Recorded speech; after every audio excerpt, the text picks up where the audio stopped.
ਵਾਹਿਗੁਰੂ ਵਾਹਿਗੁਰੂ ਵਾਹਿਗੁਰੂ ਵਾਹਿਗੁਰੂ। ਸਤਿਗੁਰੂ ਹੋਏ ਦਇਆਲ ਤਾਂ ਸ਼ਰਧਾ ਪੂਰੀਐ, ਸਤਿਗੁਰ ਹੋਏ ਦਇਆਲ ਨ ਕਬਹੂ ਝੂਰੀਐ।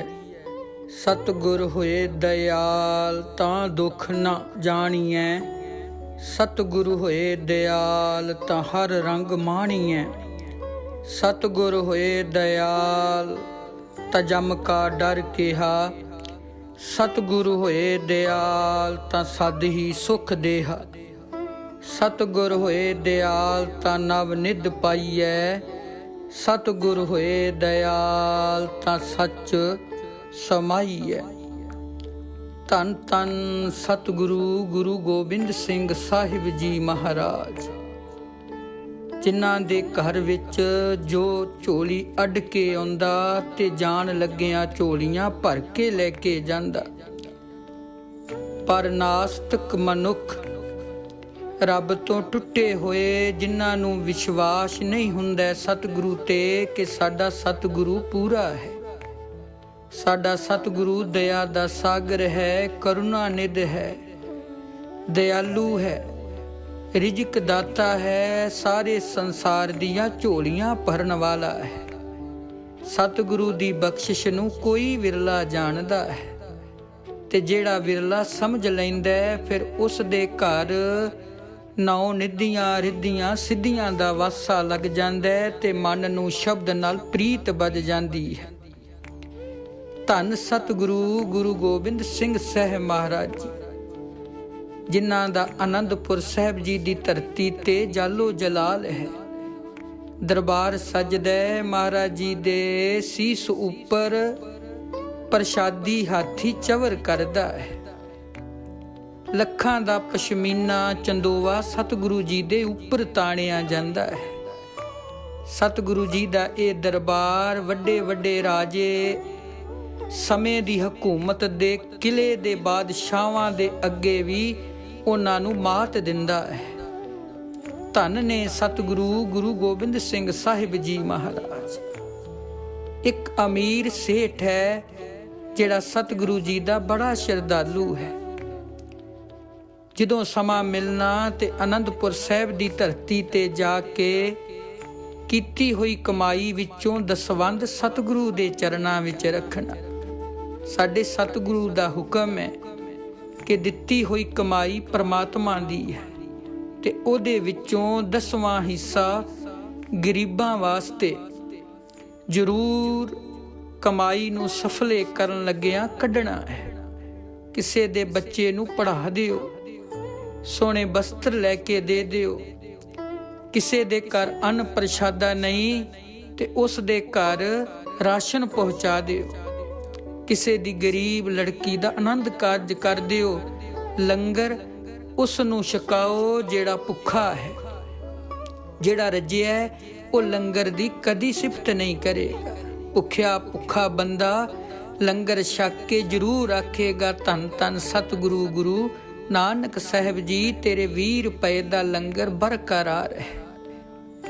ਇਹ ਅਮੀਰ ਸੇਠ ਜਿਹਦੇ ਕੋਲ ਕਾਫੀ ਧਨ ਦਸਵੰਧ ਜੋੜਿਆ ਹੋਇਆ ਸੀ, ਆਪਣੀ ਸਾਰੀ ਕਮਾਈ ਦਾ ਦਸਵੰਧ ਗੁਰੂ ਸਾਹਿਬ ਨੂੰ ਆਨੰਦਪੁਰ ਭੇਟ ਕਰਨ ਦਾ ਇਹਦੇ ਮਨ ਵਿੱਚ ਸੰਕਲਪ ਬਣਿਆ ਰਹਿੰਦਾ ਸੀ।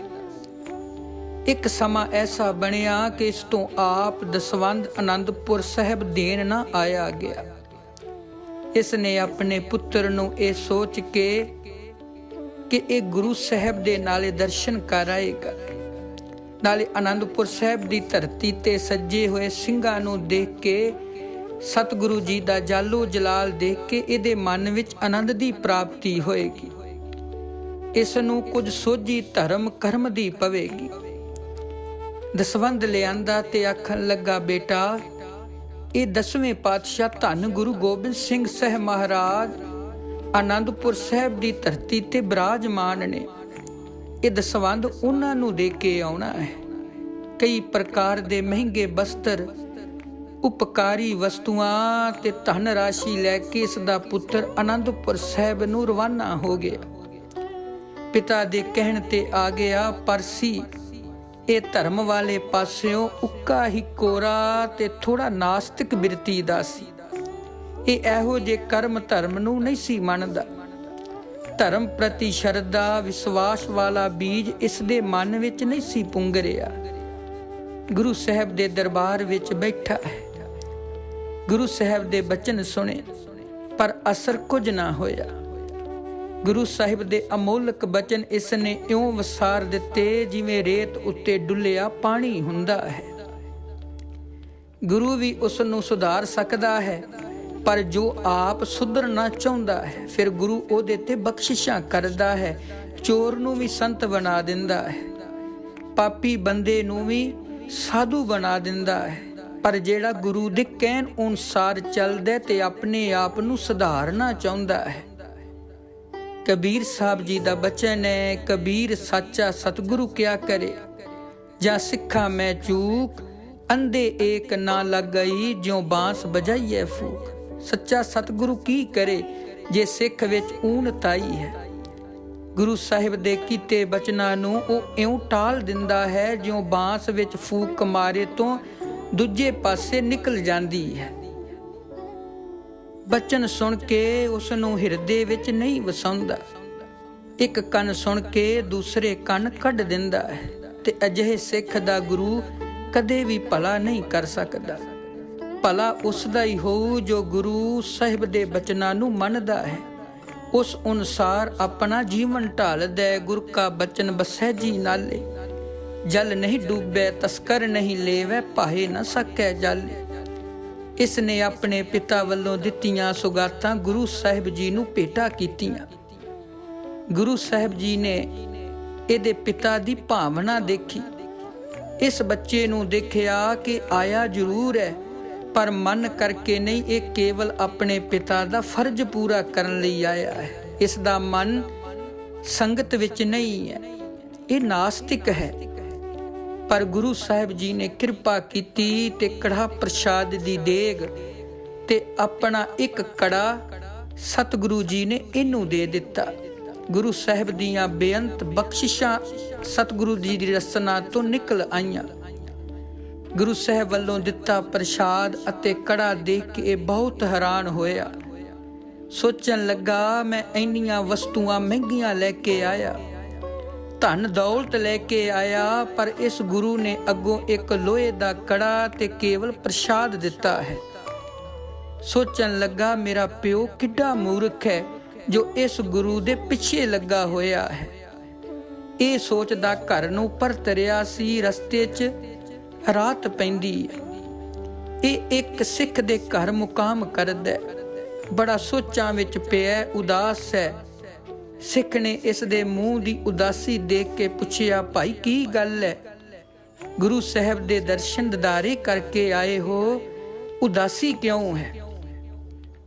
ਅੱਗੋਂ ਵਪਾਰੀ ਦੇ ਪੁੱਤਰ ਨੇ ਜਵਾਬ ਦਿੱਤਾ, ਕਾਹਦਾ ਗੁਰੂ, ਮੈਂ ਇਤਨੀਆਂ ਚੀਜ਼ਾਂ ਭੇਟਾਂ ਕਰਕੇ ਆਇਆ।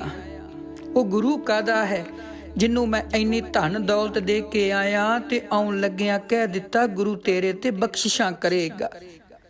ਮੈਨੂੰ ਤੇ ਆਪਣੇ ਆਪ ਤੇ ਗੁੱਸਾ ਆ ਰਿਹਾ ਹੈ ਤੇ ਪਿਤਾ ਤੇ ਵੀ ਗੁੱਸਾ ਆ ਰਿਹਾ ਹੈ ਕਿ ਇਤਨਾ ਪੈਸਾ ਵਪਾਰ ਵਿੱਚ ਲਾਇਆ ਹੁੰਦਾ ਤੇ ਕਿਤਨਾ ਕੰਮ ਹੋਰ ਵੱਧ ਜਾਣਾ ਸੀ, ਪਰ ਸਾਰੇ ਪੈਸੇ ਬਰਬਾਦ ਕਰ ਦਿੱਤੇ। ਉਸ ਦੀਆਂ ਅਜਿਹੀਆਂ ਗੱਲਾਂ ਸੁਣ ਕੇ ਸਿੱਖ ਸਮਝ ਗਿਆ ਕਿ ਇਹ ਗੁਰੂ ਸਾਹਿਬ ਦੀ ਬਖਸ਼ਿਸ਼ ਨੂੰ ਨਹੀਂ ਸਮਝਦਾ, ਕਿ ਗੁਰੂ ਸਾਹਿਬ ਦੀ ਰਸਨਾ ਤੋਂ ਇਹ ਸ਼ਬਦ ਆਇਆ ਕਿ ਗੁਰੂ ਸਾਹਿਬ ਨੇ ਤੇਰੇ ਘਰ ਬਖਸ਼ਿਸ਼ਾਂ ਕੀਤੀਆਂ ਨੇ, ਆ ਵਸਤੂਆਂ ਬਖਸ਼ਿਸ਼ ਵੱਲੋਂ ਤੈਨੂੰ ਦਿੱਤੀਆਂ ਨੇ। ਉਸ ਸਿੱਖ ਨੇ ਕਿਹਾ, ਚੱਲ ਇਹ ਦੱਸ ਤੈਨੂੰ ਮਿਲਿਆ ਕੀ ਹੈ? ਆਖਣ ਲੱਗਾ, ਮੈਨੂੰ ਕੜਾ ਪ੍ਰਸ਼ਾਦ ਤੇ ਇੱਕ ਕੜਾ ਮਿਲਿਆ ਹੈ। ਸਿੱਖ ਆਖਣ ਲੱਗਾ, ਇਹ ਕੜਾ ਤੇ ਪ੍ਰਸ਼ਾਦ ਮੈਨੂੰ ਦੇ ਦੇ, ਇਹ ਗੁਰੂ ਦੀ ਬਖਸ਼ਿਸ਼ ਮੈਨੂੰ ਦੇ ਦੇ ਤੇ ਕੀਮਤ ਲੈ ਲੈ। ਵਪਾਰੀ ਦੇ ਪੁੱਤਰ ਨੇ ਝਟ ਕਿਹਾ, ਤੁਸੀਂ ਕਿੰਨੀ ਕੀਮਤ ਦਓਗੇ? ਸਿੱਖ ਆਖਣ ਲੱਗਾ, ਜੋ ਤੂੰ ਮੰਗ ਲਵੇਂ, ਮੈਨੂੰ 500 ਰੁਪਈਆ ਮਿਲ ਜਾਵੇ ਤੇ ਠੀਕ ਹੈ, ਇਹ ਵਧੀਆ ਹੈ। ਇਹ ਸੁਣ ਸਿੱਖ ਖੁਸ਼ ਹੋ ਗਿਆ। ਮਾਇਆ ਤੇ ਘਰ ਵਿੱਚ ਨਹੀਂ ਸੀ, ਗਰੀਬੀ ਸੀ। ਕੁਝ ਸਮਾਨ ਘਰ ਦਾ ਸ਼ਹਿਰ ਜਾ ਕੇ ਵੇਚਿਆ ਕਿਤੇ ਤੋਂ ਪੈਸੇ ਉਧਾਰ ਲਏ, 500 ਰੁਪਈਆ ਕਰਕੇ ਇਸ ਸੇਠ ਦੇ ਪੁੱਤਰ ਨੂੰ ਦੇ ਦਿੱਤਾ। ਵਪਾਰੀ ਦੇ ਪੁੱਤਰ ਨੇ ਸੋਚਿਆ, ਮੈਂ ਤੇ ਸੋਚਦਾ ਸੀ ਮੇਰਾ ਪਿਓ ਹੀ ਮੂਰਖ ਹੈ, ਪਰ ਇਹ ਤਾਂ ਉਸ ਤੋਂ ਵੀ ਵੱਡਾ ਮੂਰਖ ਹੈ। ਸਿੱਖ ਨੇ ਕਿਹਾ ਕਿ ਜਿਸ ਤਰ੍ਹਾਂ ਗੁਰੂ ਸਾਹਿਬ ਨੇ ਕਿਹਾ ਸੀ ਕਿ ਤੇਰੇ ਤੇ ਗੁਰੂ ਸਾਹਿਬ ਦੀ ਬਖਸ਼ਿਸ਼, ਉਸੇ ਤਰ੍ਹਾਂ ਉਹ ਬਖਸ਼ਿਸ਼ ਤੂੰ ਮੈਨੂੰ ਦੇ ਦੇ। ਵਪਾਰੀ ਦੇ ਪੁੱਤਰ ਨੇ ਝਟ ਕਿਹਾ, ਜੋ ਗੁਰੂ ਸਾਹਿਬ ਨੇ ਮੈਨੂੰ ਬਖਸ਼ਿਸ਼ ਕੀਤੀ ਹੈ ਉਹ ਸਿੱਖਾ ਮੈਂ ਤੈਨੂੰ ਦਿੰਦਾ ਹਾਂ। ਆ ਲੈ ਸਰਬ ਲੋਹ ਦਾ ਕੜਾ ਤੇ ਗੁਰੂ ਦੀ ਬਖਸ਼ੀ ਦੇਗ ਪ੍ਰਸ਼ਾਦ, ਇਹ ਬਖਸ਼ਿਸ਼ਾਂ ਲੈ ਲੈ। ਸਿੱਖ ਬਹੁਤ ਖੁਸ਼ ਹੋਇਆ। ਇਹ ਸਿੱਖ ਗੁਰੂ ਸਾਹਿਬ ਜੀ ਤੇ ਸ਼ਰਧਾਵਾਨ ਸੀ, ਮਨ ਵਿੱਚ ਭਾਵਨਾ ਸੀ ਤੇ ਗੁਰੂ ਸਾਹਿਬ ਦੀ ਬਖਸ਼ਿਸ਼ ਨੂੰ ਸਮਝਦਾ ਸੀ। ਜਿਸ ਤਰ੍ਹਾਂ ਹੀਰੇ ਦੀ ਪਰਖ ਜੋਹਰੀ ਨੂੰ ਹੁੰਦੀ ਹੈ, ਕਰਿਆਨੇ ਦੀਆਂ ਹੱਟੀਆਂ ਤੇ ਹੀਰੇ ਦਾ ਮੁੱਲ ਨਹੀਂ ਪੈਂਦਾ ਹੈ, ਜਿਸ ਤਰ੍ਹਾਂ ਸੋਨੇ ਦੀ ਪਰਖ ਸੁਨਿਆਰੇ ਨੂੰ ਹੁੰਦੀ ਹੈ, ਕਿਸੇ ਹੋਰ ਨੂੰ ਨਹੀਂ। ਇਹ ਸੇਠ ਵਪਾਰੀ ਦਾ ਪੁੱਤਰ ਬਹੁਤ ਖੁਸ਼ ਹੋਇਆ। ਉਸਨੇ ਸਿੱਖ ਨੂੰ ਮੂਰਖ ਸਮਝ ਕੇ 500 ਰੁਪਈਆ ਕਮਾ ਲਿਆ। ਰਸਤੇ ਵਿੱਚ ਉਸਨੇ ਉਹਨਾਂ 500 ਰੁਪਈਆਂ ਨਾਲ ਹੀਰੇ ਖਰੀਦੇ, ਅੱਗੇ ਮਹਿੰਗੇ ਕਰਕੇ ਵੇਚ ਦਿੱਤੇ। ਉਸ ਤੋਂ ਹੋਰ ਵਸਤੂ ਖਰੀਦੀ, ਮਹਿੰਗੀ ਵੇਚ ਦਿੱਤੀ। ਇਸ ਤਰ੍ਹਾਂ 500 ਦੀ ਜਗ੍ਹਾ ਇਸਨੇ 1500 ਬਣਾ ਲਿਆ। ਇਹ ਸੌਦਾ ਕਰਕੇ ਬਹੁਤ ਖੁਸ਼ ਹੋਇਆ ਤੇ ਆਪਣੇ ਨਗਰ ਪਿੰਡ ਵਿੱਚ ਪਹੁੰਚ ਗਿਆ। ਆਪਣੇ ਪਿਤਾ ਨੂੰ ਆ ਕੇ ਦੱਸਣ ਲੱਗਾ ਕਿ ਦੇਖੋ ਮੈਂ ਕਿਤਨਾ ਵਧੀਆ ਵਪਾਰ ਕਰਕੇ ਆਇਆ ਹਾਂ। ਸੇਠ ਆਖਣ ਲੱਗਾ, ਬੇਟਾ ਤੈਨੂੰ ਕਿੱਥੋਂ ਪੈਸੇ ਮਿਲੇ? ਇਹਨੇ ਸਾਰੀ ਵਾਰਤਾ ਦੱਸੀ ਕਿ ਗੁਰੂ ਦੇ ਦਿੱਤੇ ਹੋਏ ਲੋਹੇ ਦੇ ਕੜੇ ਤੇ ਪ੍ਰਸ਼ਾਦ ਨੂੰ ਮੈਂ 500 ਰੁਪਏ 'ਚ ਵੇਚ ਦਿੱਤਾ ਸੀ। ਜਦੋਂ ਪਿਤਾ ਨੇ ਸਾਰੀ ਗੱਲ ਸੁਣੀ ਤੇ ਮੱਥੇ ਤੇ ਹੱਥ ਮਾਰਿਆ, ਕਹਿਣ ਲੱਗਾ, ਉਹ ਮੂਰਖਾ ਤੂੰ ਜਾਣਦਾ ਨਹੀਂ, ਇਹ ਗੁਰੂ ਦੀ ਬਖਸ਼ਿਸ਼ ਸੀ, ਗੁਰੂ ਦੀ ਰਹਿਮਤ ਸੀ। ਇਹ ਗੁਰੂ ਸਾਹਿਬ ਜੀ ਦੇ ਘਰੋਂ ਮਿਲੀ ਹੋਈ ਦਾਤ ਸੀ। ਕੜਾ ਤੇ ਪ੍ਰਸ਼ਾਦ ਘਰ ਲੈ ਕੇ ਆਉਂਦਾ ਤੇ ਗੁਰੂ ਦੀਆਂ ਬਖਸ਼ਿਸ਼ਾਂ ਸਾਡੇ ਨਾਲ ਆ ਜਾਣੀਆਂ ਸੀ। ਆਖਣ ਲੱਗਾ, ਇਹ ਤੂੰ ਕੀ ਕਰ ਆਇਆ ਹੈ? ਉਹ ਸਿੱਖ ਮੂਰਖ ਨਹੀਂ ਸੀ, ਉਹ ਜਾਣਦਾ ਸੀ ਗੁਰੂ ਸਾਹਿਬ ਦੀ ਬਖਸ਼ਿਸ਼ ਨੂੰ ਤੂੰ ਇਹ ਕਰਕੇ ਘਾਟਾ ਖਾਧਾ ਹੈ। ਗੱਲ ਕੀ ਥੋੜੀ ਸਮਾਂ ਪਿਆ, ਇਹ ਗਰੀਬ ਸਿੱਖ ਜਿਸ ਨੇ ਕੜਾ ਤੇ ਪ੍ਰਸ਼ਾਦ ਗੁਰੂ ਦੀ ਬਖਸ਼ਿਸ਼ ਨਾਲ ਖਰੀਦਿਆ ਸੀ, ਉਹ ਦਿਨੋਂ ਦਿਨ ਅਮੀਰ ਹੁੰਦਾ ਗਿਆ। ਇੱਧਰ ਵਪਾਰੀ ਸੇਠ ਦਿਨੋਂ ਦਿਨ ਘਾਟੇ ਖਾਂਦਾ, ਰੋਟੀ ਤੋਂ ਵੀ ਮੁਹਤਾਜ ਹੋ ਗਿਆ। ਪਿਤਾ ਨੇ ਪੁੱਛਿਆ, ਦੱਸ ਕਿਹੜੇ ਨਗਰ ਵਿੱਚ ਤੂੰ ਉਹ ਕੜਾ ਤੇ ਪ੍ਰਸ਼ਾਦ ਦੇ ਕੇ ਆਇਆ ਸੀ?